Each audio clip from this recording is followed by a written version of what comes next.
This is something out of interest. There's an interesting topic here. Al-i'jaz al-ilmi fil Quran. Scientific miracles in the Quran. It's interesting because there is a lot of very unreliable tafsir mixed with very selective choices of science and theories, and it leads to things that are not really compatible with the tafsir of the Quran.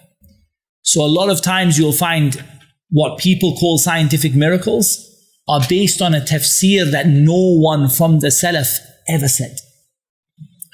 And they're based on things that are not even compatible with the Arabic language sometimes.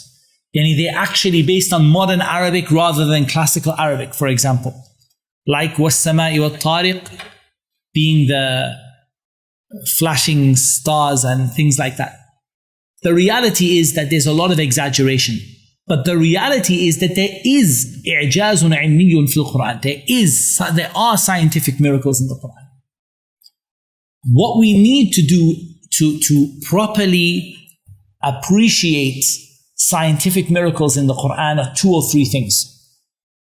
The first thing is to realize that the Quran is not a book of science. And it wasn't revealed to teach you physics and biology and chemistry. It was revealed to guide you from the darkness into the light.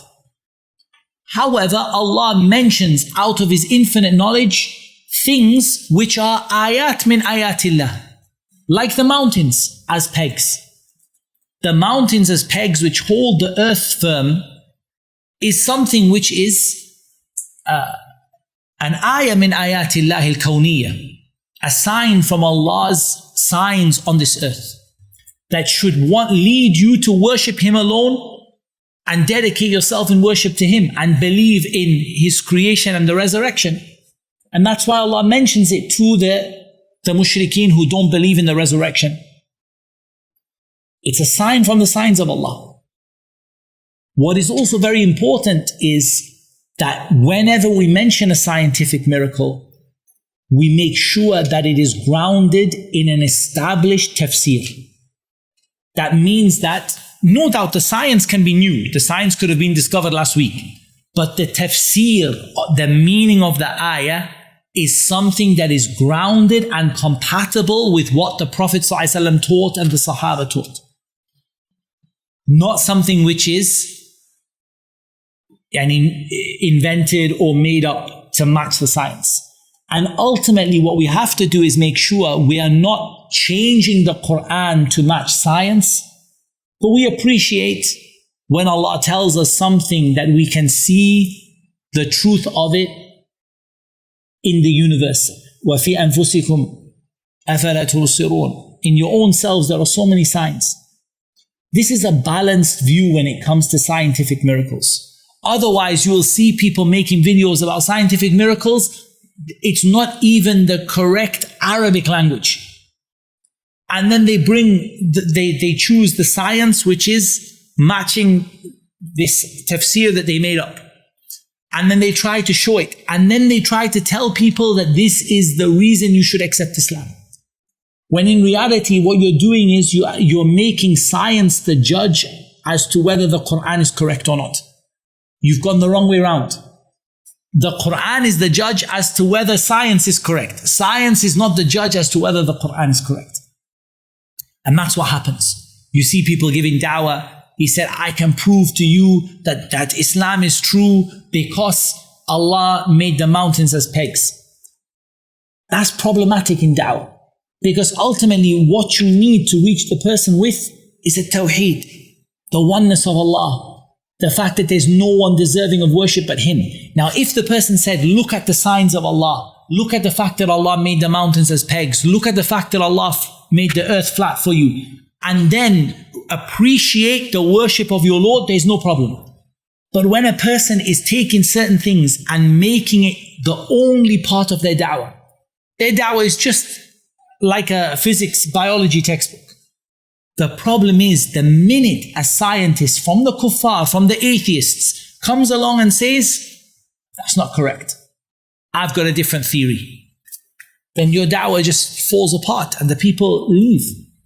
Because you didn't attach them to Allah, you attached them to science. And this happened, I think many of you have seen the writings and pamphlets and leaflets that were produced about embryology in the Quran. And it's a true miracle. And Allah Azza wa Jal explains the development of the fetus in the womb from a single drop until a baby that is born in immense detail. Nothing wrong with that. Nothing wrong with the tafsir. What happened? Some people came along and they made this the core of their da'wah. One scientist, embryologist or whatever, some biologist in North America, turned up one day and said, the Quran is wrong. I'm an expert, we have cameras and we have everything, 3D scans and everything. And the Quran says the order of the bones and the flesh is wrong. I can show you on the scan. Okay, all of us, let's leave Islam today. What do you think? The problem is not the tafsir, not even the miracle. The problem is that they made this their da'wah. They made science their da'wah. And so it took, this man is lying, by the way. But what they did is, they allowed themselves to be vulnerable to this person because they made science the judge of the Quran. So when a scientist came and said, the Quran is wrong, they all stood like with open mouths and, they don't know what to do. But if they said, no, you are wrong, whatever scan you have, because Allah told you and Allah Azza wa Jal told you what is true. So either the tafsir you've taken is wrong, and either that you've misunderstood the tafsir, or either your understanding of the child's development is wrong because Allah spoke the truth. But what happened was they built their da'wah upon science because they don't think it's appropriate to talk to people about theology. And this we see a lot in da'wah. Ikhwani, I see a lot. People out on the street, they don't want to engage people by talking about Allah and the oneness of Allah and praying and worshipping Allah. They want something, scientific and logical and like the mutakallimin, like the people of philosophy and rhetoric. And really they're going back to the same methodology of Al-Jahm ibn Safwan. When Al-Jahm ibn Safwan said, it's not good enough to prove Allah exists from the Quran. You have to prove that He exists without the Quran. And all of the misguidance and the evil that came from that came because they didn't think it was enough to prove that Allah exists from the Quran. They want to say, I have to be able to show you from outside of the Quran. So this is, I think it's an important topic because the mountains as pegs is a genuine scientific fact. And if used properly, it could be a reason for a person to look into Islam. But don't attach your da'wah to science. Bring it, show it to someone, but what you're inviting someone to is not science, because science you can get in university. Science, I can get it without changing my religion. I want something that's going to change my dunya and my akhirah, and that is La ilaha illallah. And that's what we call the people to. قُلْ هَذِهِ سَبِيلِ أَدْعُوا إِلَى اللَّهِ عَلَى بَصِيرَةٍ أَنَا وَمَنِ اتَّبَعَنِي وَسُبْحَانَ اللَّهِ وَمَا أَنَا مِنَ الْمُشْرِكِينَ. That's the da'wah of the Prophet ﷺ. La ilaha illallah, calling the people to Allah. I'm not saying don't use it, but if you use it, make sure your tafsir is solid. Make sure that you're not making science the judge of Islam.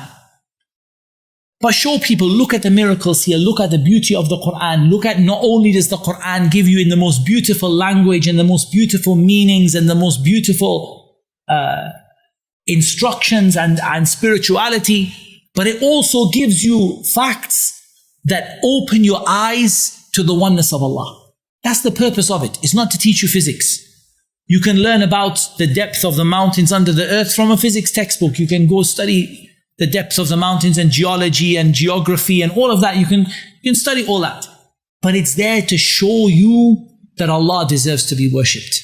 And that's how we should use it.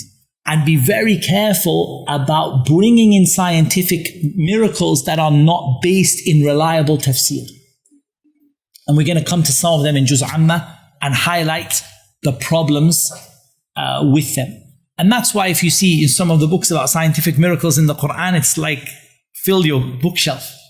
And in reality, a lot of it doesn't stand up to scrutiny. We don't need to convince people through science. We need to convince people through calling out to the fitrah, to the intellect which tells you that there is a God that deserves to be worshipped, and by showing them the miracles of Allah, the signs of Allah Azza wa Jal in the Quran and the signs of Allah in His creation. And if you do that and then bring them to La ilaha illallah, you won't have a problem, inshaAllah ta'ala. I just mention it because it's a problem that doesn't go away in da'wah. And it's based, like we said, upon the ideas that were founded by the likes of Al-Jahm ibn Safwan, that it's not good enough to call a person to Allah with the Quran. Rather, you have to bring something external. Then what is the point of the Quran? The Quran is Allah's proof that He sent down. So you don't need to go anything external to it. Second, there's no doubt that Allah Azza wa Jal tells us things about this universe, min ayatillahi al-kawniyah, from the signs of Allah in this universe are the mountains.